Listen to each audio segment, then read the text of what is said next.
इस वीडियो में मैं आपके लिए सेक्शन ए में पूछे जाने वाले एक वाक्य अथवा एक शब्दों में उत्तर दीजिए प्रश्न लेकर आया हूँ। अगर आप मेरी चैनल पर फर्स्ट टाइम जुड़े हों तो चैनल को सब्सक्राइब कीजिए, वीडियो को ढेर सारे लाइक कीजिए और अच्छे अच्छे कमेंट कीजिए और ज़्यादा से ज़्यादा बच्चों को शेयर कीजिए। ये अपने सेक्शन ए का लास्ट टॉपिक लेकर मैं आया हूँ। इसके पहले भी मैं सत्य असत्य, खाली जगह और बहुविकल्पिक प्रश्नों के वीडियो बना चुका हूँ, तो आप उन वीडियो को भी देख सकते हैं। और इस वीडियो में मैं आपके लिए एक वाक्य अथवा एक शब्दों में उत्तर दीजिए के कुछ महत्वपूर्ण प्रश्न लेकर आया हूँ। पहला प्रश्न है, रुधिर में शर्करा की मात्रा का नियमन किस अंतःस्राव द्वारा होता है? तो रुधिर में शर्करा की मात्रा का किस अंतःस्राव द्वारा नियमन होता है? तो आएगा इंसुलिन। तो उत्तर में आएगा इंसुलिन। दूसरा प्रश्न है, मेंडल के मटर के प्रयोग में दूसरी पीढ़ी दौरान प्राप्त संतति की संरचना capital T capital T capital T small T small T small T है। इसमें से प्रभावी संरचना और अप्रभावी संरचना अलग करो। तो याद रखना है कि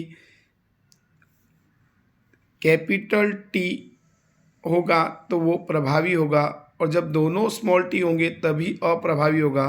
तो याद रखना है यहाँ पर पहला वाला देखो कैपिटल टी है तो वो प्रभावी है ही, लेकिन एक कैपिटल एक स्मॉल होगा तो भी वो प्रभावी होगा, क्योंकि हमेशा के प्रभावी के लक्षण दिखते हैं। तो प्रभावी संरचना आएगा कैपिटल टी और कैपिटल टी स्मॉल टी। अप्रभावी संरचना में केवल आएगा स्मॉल टी। तीसरा प्रश्न है, नीचे में से सही युग्म न हो ऐसी जोड़ लिखो। तो नीचे में से सही युग्म न हो ऐसी जोड़ हमको लिखनी है। तो आएगा परितारिका स्फटिकमय लेंस, यानी परितारिका स्फटिकमय लेंस नहीं है, परितारिका कॉर्निया के पीछे आए पेशी जैसी रचना है, इसलिए यहाँ पर ये सही जोड़ नहीं है। चौथा प्रश्न, ओम का नियम का गाणितिक सूत्र लिखो। तो ओम के नियम का गाणितिक सूत्र लिखो तो V बराबर IR या V प्रोपोर्शनल टू I भी आप लिख सकते हो। पांचवा प्रश्न है, डॉक्टर टूटी हुई हड्डियों को जोड़ने के लिए प्लास्टर के रूप में जिस पदार्थ का उपयोग करता है उस पदार्थ का रासायनिक नाम लिखो। यहाँ पर देखो आपको रासायनिक नाम लिखना है। तो कैल्शियम सल्फेट हेमीहाइड्रेट होगा, उसका सूत्र होगा जिसको हम प्लास्टर ऑफ पेरिस भी कहते हैं, उसका सूत्र होगा CaSO4 × ½ H2O। छठा प्रश्न है, किस धातु को हथेली पर रखने पर पिघल जाती है? तो गैलियम और सीजियम धातु को हथेली पर रखने पर वह धातु पिघल जाती है। सातवां प्रश्न है, प्रकाश की किस घटना के कारण तारे टिमटिमाते दिखाई देते हैं? तो प्रकाश की वायुमंडलीय अपवर्तन घटना के कारण हमको तारे टिमटिमाते दिखाई देते हैं। आठवां प्रश्न है, किस वैज्ञानिक ने सूर्य का वर्णपट प्राप्त करने के लिए सर्वप्रथम प्रिज्म का उपयोग किया था? तो आएगा न्यूटन ने सबसे पहले प्रिज्म का उपयोग किया था। नौवां प्रश्न है, अग्न्याशय यह कौन सा अंतःस्राव उत्पन्न करता है? तो यहाँ पर आएगा इंसुलिन। अग्न्याशय इंसुलिन नामक अंतःस्राव उत्पन्न करता है। 10वां प्रश्न है, शारीरिक हलन चलन और संतुलन का नियमन पश्च मस्तिष्क के किस भाग द्वारा होता है? तो शारीरिक हलन चलन और संतुलन का नियमन अनुमस्तिष्क द्वारा होता है। 11वां प्रश्न, प्रदूषण CFC उत्पादन 1986 के स्तर पर ही सीमित रखा जाए, यह बात किस कार्यक्रम में निश्चित की गई थी? तो यह बात UNEP कार्यक्रम में निश्चित की गई थी। संयुक्त राष्ट्र पर्यावरण कार्यक्रम में यह बात निश्चित की गई थी। 12वां प्रश्न, प्रिज्म के किस रंग के प्रकाश का विचलन सबसे कम होता है? तो विचलन कम किसका होता है? तो लाल का। 13वां प्रश्न, विद्युत विभवांतर किस साधन की मदद से मापा जाता है? तो विद्युत विभवांतर वोल्ट मीटर नामक साधन की मदद से मापा जाता है। 14वां प्रश्न है पादप में उत्पन्न होने वाला कौन सा वृद्धि अवरोधक अंतःस्राव का नाम बताओ। तो पादप में उत्पन्न होने वाले वृद्धि अवरोधक अंतःस्राव का नाम बताना है तो आएगा एब्सिसिक अम्ल। 15वां प्रश्न है मस्तिष्क का सबसे बड़ा भाग कौन सा है। तो मस्तिष्क का सबसे बड़ा भाग है अग्र मस्तिष्क, जिसको हम बृहद मस्तिष्क भी कहेंगे। तो अग्र मस्तिष्क। 16वां है प्रश्न चांदी की वस्तु को हवा में खुला रखने पर किस पदार्थ की परत बनती है। तो चांदी की वस्तु को हवा में खुला रखने पर सिल्वर सल्फाइड यानी Ag2S की परत बनती है। 17वां प्रश्न है कोई भी दो जैव निम्नीकरणीय पदार्थों के नाम लिखो। तो आएगा साग सब्जी और फल कागज चमड़ा। साग भाजी फल कागज और चमड़ा। 18वां प्रश्न कार के अग्रदीप यानी हेडलाइट में किस दर्पण का उपयोग होता है। तो आंसर में आएगा अवतल दर्पण का उपयोग होता है। 19वां प्रश्न है आँखों में पक्षमाभी पेशियों का कार्य बताओ। तो पक्षमाभी पेशियाँ लेंस को मोटा या पतला करके उसकी फोकस दूरी बदल सकती हैं। पक्षमाभी पेशी को सीलियरी स्नायु भी कहते हैं। 20वां प्रश्न है कोशिका की कौन सी अंगिका में पायरुवेट का विघटन होने से CO2 पानी और ऊर्जा उत्पन्न होती है। तो उत्तर आएगा माइटोकॉन्ड्रिया, यानी जिसको हम कणाभ सूत्र भी कहते हैं। 21वां प्रश्न है विरंजक चूर्ण का रासायनिक सूत्र लिखो। तो विरंजक चूर्ण का रासायनिक सूत्र है CaOCl2। तो CaOCl2। 22वां प्रश्न है पादप वृद्धि प्रेरक अंतःस्राव बताओ। तो वनस्पति में वृद्धि प्रेरक अंतःस्राव ऑक्सिन जिब्बेरेलिन और साइटोकाइनिन। 23वां प्रश्न है मेडुला यानी लंब मज्जा द्वारा कौन सी क्रियाओं का नियंत्रण होता है यानी नियमन होता है। तो आएगा अनैच्छिक क्रियाओं का, जैसे हृदय की धड़कन श्वासोच्छ्वास की क्रिया और बराबर इसके अलावा उल्टी रुधिर दाब, इन सब क्रियाओं का नियमन होता है। 24वां प्रश्न है मैं विद्युत परिपथ में प्रवाहित विद्युत धारा का मापन करता हूँ तो मैं कौन सा साधन हूँ। तो एमीटर। विद्युत धारा को मापने के लिए एमीटर और विद्युत विभवांतर को मापने के लिए वोल्ट मीटर नामक साधन का उपयोग किया जाता है। 25वां प्रश्न है आमाशय में से थोड़ी थोड़ी मात्रा में क्षुद्रांत में प्रवेश करने वाले भोजन का किसके द्वारा नियंत्रण होता है। तो अवरोधनी पेशी के द्वारा नियंत्रण होता है। 26वां प्रश्न है आँख की रचना का कौन सा भाग अधिक मात्रा में प्रकाश संवेदी कोशिका रखता है। तो नेत्रपटल यानी रेटिना। 27वां प्रश्न है मुझे पहचानो, मेरा उपयोग बल्ब का फिलामेंट बनाने में होता है। तो उत्तर आएगा टंगस्टन। 28वां प्रश्न है परिभाषा लिखो लेंस की क्षमता। तो किसी लेंस द्वारा प्रकाश की किरण को अभिसरित अथवा अपसरित करने की मात्रा को लेंस की क्षमता कहते हैं। 29वां प्रश्न है UNEP का पूरा नाम लिखो। तो UNEP का पूरा नाम संयुक्त राष्ट्र पर्यावरण कार्यक्रम। 30वां प्रश्न है किस सजीव में द्विभाजन एक निश्चित समतल में होता है। तो किस सजीव में द्विभाजन एक निश्चित समतल में होता है। तो उत्तर आएगा लेशमानिया। तो यहाँ पर उत्तर आएगा लेशमानिया। 31वां प्रश्न है जिंक धातु की सोडियम हाइड्रोक्साइड यानी NaOH के साथ की अभिक्रिया से क्या बनता है, उसका नाम और उसका सूत्र लिखो। तो जिंक धातु की सोडियम हाइड्रोक्साइड के साथ अभिक्रिया करने से सोडियम जिंकेट और हाइड्रोजन गैस बनती है और सोडियम जिंकेट का सूत्र Na2ZnO2 है।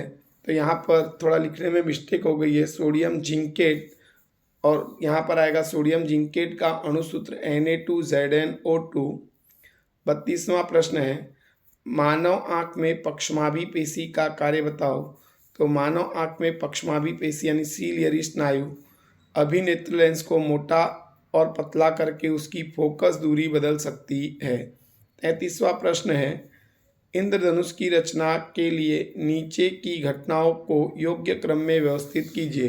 तो यहाँ पर आएगा, हमको घटनाएं दी गई है, विक्षेपण, अपवर्तन, पूर्ण आंतरिक परावर्तन, 3 घटनाएं दी गई है। तो सबसे पहली घटना होती है विक्षेपण, फिर उसके बाद आएगा पूर्ण आंतरिक परावर्तन और लास्ट में आएगा अपवर्तन। 34वां प्रश्न है, असत्य जोड़ी बताओ। तो असत्य जोड़ी में हमको बताना है, अंडाशय चयापचय की क्रिया का नियमन करता है। ये जोड़ी असत्य है। चयापचय की क्रिया का नियमन करता कौन है? तो आउटपुट ग्रंथि से उत्पन्न होने वाला अंतःस्राव थायरोक्सिन जो है वो चयापचय की क्रिया का नियमन करता है, इसलिए ये जोड़ी असत्य है। अगला 35वां प्रश्न है, कौन सा अंतःस्राव रुधिर में शर्करा की मात्रा को नियंत्रित करता है? तो उत्तर आएगा इंसुलिन। तो इंसुलिन। 36वां प्रश्न है, संधि बिना का तार क्रॉस वायर का प्रतीक यानी संकेत बताओ। तो आपको एक लाइन आड़ी खींचनी है और ऐसे क्रॉस वायर बता देना है। 37वां प्रश्न है, ट्रेन में उपयोगी प्लास्टिक के कप का उपयोग बंद करना चाहिए, कारण कि प्लास्टिक का कप अजैव निम्नीकरणीय पदार्थ है जिससे पर्यावरण का प्रदूषण फैलता है। 38वां प्रश्न है, विद्युत धारा का एसआई मात्रक किस वैज्ञानिक के मान में रखा गया? तो विद्युत धारा का एसआई मात्रक आंद्रे एम्पियर नामक वैज्ञानिक के मान में रखा गया। 39वां प्रश्न है, नर में एक्स और वाई गुणसूत्र किस तरह अलग पड़ते हैं? तो नर में एक्स गुणसूत्र सामान्य आकार का और वाई गुणसूत्र छोटे आकार का होता है। 40वां प्रश्न है, आँख के किस भाग द्वारा विद्युत सिग्नल को मस्तिष्क तक पहुंचाया जाता है? तो दृक् तंत्रिका यानी प्रकाशिक तंत्रिका द्वारा मस्तिष्क तक पहुंचाया जाता है। 41वां प्रश्न है, कौन सा अंतःस्राव तने की वृद्धि में मदद करता है? तो आएगा ऑक्सीन, यहाँ पर ऑक्सीजन लिखा है पर आएगा ऑक्सीन, और जिबेरेलिन, तो आएगा जिबेरेलिन और ऑक्सीन। 42वां प्रश्न है, CFC का पूरा नाम बताओ। CFC का पूरा नाम क्लोरोफ्लोरोकार्बन। 43वां प्रश्न है, इमली में कौन सा अम्ल होता है? तो इमली में टार्टरिक अम्ल होता है। 44वां प्रश्न है, जातीय समागम में बैक्टीरिया द्वारा होने वाले रोगों के नाम बताओ। तो सिफिलिस और गोनेरिया जो बैक्टीरिया द्वारा होते हैं, वायरस द्वारा पूछे तो एड्स और मसा। 45वां प्रश्न है, आँख की समंजन क्षमता अर्थात क्या? तो आवश्यकता अनुसार लेंस की फोकस दूरी बदलने की आँख की क्षमता को समंजन क्षमता कहते हैं। 46वां प्रश्न है, लड़कों में युवा अवस्था में मूंछ और दाढ़ी के विकास के लिए कौन सा अंतःस्राव जवाबदार है? तो उत्तर आएगा टेस्टोस्टेरोन। 47वां प्रश्न है, CNS का पूरा नाम लिखो। CNS का पूरा नाम सेंट्रल नर्वस सिस्टम।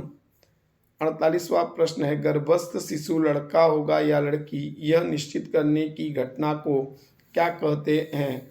तो यह निश्चित करने की घटना को लिंग निर्धारण कहते हैं। 49वां प्रश्न है, सूर्य प्रकाश के वर्णपट प्राप्त करने के लिए सर्वप्रथम प्रिज्म का उपयोग किसने किया था? तो आएगा न्यूटन। 50वां प्रश्न है, विद्युत परिपथ में परिपथ का प्रतिरोध बदलने के लिए उपयोग में किए जाने वाले साधन को क्या कहते हैं? तो यहाँ पर आएगा परिवर्ती प्रतिरोधक यानी रियोस्टेट कहते हैं। 51 नंबर का प्रश्न है, दो तंत्रिका कोशिकाओं के बीच में आए रिक्त स्थान को क्या कहते हैं? तो सिनेप्स। दो तंत्रिका कोशिका के बीच में आए रिक्त स्थान को सिनेप्स कहते हैं। 52 नंबर का प्रश्न है, जब मेंडल ने प्रथम पीढ़ी F1 के पौधे के बीच संकरण किया तब F2 पीढ़ी में बौने पौधे का प्रमाण कितना था? तो 25%। अगर लंबे पौधे का प्रमाण पूछते तो 75 आता। 53 नंबर का प्रश्न है, विद्युत बल्ब की आयु बढ़ाने के लिए उसमें कौन सी गैस भरी जाती है? तो उत्तर आएगा नाइट्रोजन और आर्गन गैस भरी जाती है। 54 नंबर का प्रश्न है UNEP का पूरा नाम लिखो। तो आप हिंदी में भी लिख सकते हैं संयुक्त राष्ट्र पर्यावरण कार्यक्रम, और नहीं तो United Nations environmental programme. 55 number का प्रश्न है तालाब में दिखाई देने वाली एक आहार श्रृंखला बताओ। तो जलीय पौधे, उसको खाने वाले कीटक, मछली और बतख। अगला 56 नंबर का प्रश्न है DNA का पूरा नाम बताओ। DNA का पूरा नाम डीऑक्सी रिबो या राइबो भी लिख सकते हो, nucleic acid, deoxy ribo nucleic acid. 57 number का प्रश्न है अग्निशामक में किस रसायन का उपयोग होता है। तो CFCS यानी क्लोरोफ्लोरोकार्बन्स बोलते हैं, S लगाया गया है, कार्बन्स हो जाएगा, तो CFC का उपयोग होता है। 58 नंबर का प्रश्न है दांतों के ऊपर का आवरण किसका बना होता है। तो दांतों के ऊपर का आवरण कैल्शियम फॉस्फेट नामक कठोर पदार्थ का बना होता है। 59 नंबर का प्रश्न है कौन सा अंतःस्राव हृदय की धड़कन को बढ़ाता है। तो आएगा एड्रीनालिन हृदय की धड़कन को बढ़ाता है। 60 नंबर का प्रश्न है मिल्क ऑफ मैग्नीशिया का रासायनिक यानी अणुसूत्र लिखो। मिल्क ऑफ मैग्नीशिया का आपको अणुसूत्र लिखना है, दोबारा मैग्नीशिया लिख दिया है, तो यहाँ पर आएगा MgOH ट्वाइस, तो MgOH ट्वाइस। अगला है 61 नंबर का प्रश्न सामान्य दृष्टि रखने वाले व्यक्ति के लिए निकट बिंदु और दूर बिंदु बताओ। तो आंसर में आएगा निकट बिंदु 25 सेमी और दूर बिंदु अनंत दूरी, इसलिए आएगा यहाँ पर 25 सेमी और अनंत दूरी। 62 नंबर का प्रश्न है ओजोन का अणुसूत्र बताओ। तो ओजोन का अणुसूत्र होता है O3। 63 नंबर का प्रश्न है विचलन कोण अर्थात क्या। तो प्रिज्म में आपतित किरण और निर्गत किरण के बीच बनने वाले कोण को विचलन कोण कहते हैं। तो आपतित किरण और निर्गत किरण के बीच बनने वाले कोण को विचलन कोण कहते हैं। 64 नंबर का प्रश्न है श्रृंखलन यानी कैटेनेशन अर्थात क्या। तो कार्बन परमाणु दूसरे कार्बन परमाणु के साथ सहसंयोजी आबंध से जुड़कर सरल श्रृंखला वाला पदार्थ, उप श्रृंखला वाला पदार्थ और चक्रीय रचना वाला पदार्थ बना सकता है। कार्बन के इस विशिष्ट गुणधर्म को श्रृंखलन यानी कि कैटेनेशन कहते हैं। 65 नंबर का प्रश्न है वनस्पति में वृद्धि अवरोधक अंतःस्राव बताओ। तो वृद्धि अवरोधक अंतःस्राव आएगा एब्सिसिक अम्ल। 66 नंबर का प्रश्न है मनुष्य में कितनी जोड़ी गुणसूत्र समान होते हैं। तो मनुष्य में 22 जोड़ी गुणसूत्र समान होते हैं। 67 नंबर का प्रश्न है जरा दूरदृष्टिता यानी प्रेस बायोपिया अर्थात क्या। उम्र बढ़ने के साथ पक्षमाभी पेशी कमजोर पड़ जाती है जिससे समंजन क्षमता में कमी आती है और चश्मे के बिना पास की वस्तु को देखने में कठिनाई होती है, उसे जरा दूरदृष्टिता कहते हैं यानी प्रेस बायोपिया कहते हैं। 68 नंबर का प्रश्न है विद्युत विभवांतर अर्थात क्या। एकांक विद्युत आवेश को विद्युत क्षेत्र के एक बिंदु से दूसरे बिंदु तक ले जाने के लिए किए जाने वाले कार्य को उन दोनों बिंदुओं के बीच का विद्युत विभवांतर कहते हैं। तो ये कुछ 68 प्रश्न थे एक एक वाक्य के। तो अगर मेरी ये वीडियो आपको पसंद आई हो तो ज़्यादा से ज़्यादा वीडियो को लाइक कीजिए और अच्छे अच्छे कमेंट लिखिए, जिससे और वीडियो मैं आपके लिए बनाता रहूं। तो आपको आने वाली बोर्ड की परीक्षा के लिए हार्दिक शुभकामनाएं और आप उसमें विजयी हों, ऐसी मेरी शुभकामना। तो थैंक यू, धन्यवाद।